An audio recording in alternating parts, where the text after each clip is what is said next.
Tandis qu'ils étaient nombreux il y a quelques jours à revêtir leur indémodable tenue de vampire, toujours très originale, pendant que les autres rangeaient la panoplie de clowns, parce que c'est vrai quand même, cette année c'est un peu dangereux. 150 apprentis sorciers se sont retrouvés il y a quelques jours au Palais du Tout pour le premier grand bal des sorciers, un événement unique en France. Alors évidemment Otto le palais évidemment, pas lui bien sûr, pas de potence ni de poterne, juste des potins, pas trop potaches sur Potter, et puis des baguettes magiques et des formules, et des baguettes qui s'agitent au son des formules. Des sortilèges qui pourraient d'ailleurs être très utiles dans notre monde moderne un peu désillusionné finalement. Le bloc-langue bloque par exemple la langue d'une personne pour l'empêcher de parler, et l'on murmure que ce sortilège, un ancien président ferait des big manières pour s'en emparer. Il y a quelques jours, c'est le stupéfixe censé empêcher tout mouvement d'un adversaire que le coach du Stade de Reims a cherché pendant tout le match de Coupe de la Ligue face à Arles-Avignon à maîtriser.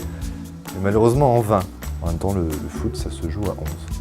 Le Réparo pourrait réparer la boîte à outils de l'emploi du président français François, visiblement toujours un peu enrayé au vu des derniers résultats du chômage. Finalement, le sort le plus utile dans notre monde de moldu pourrait peut-être être le Nox.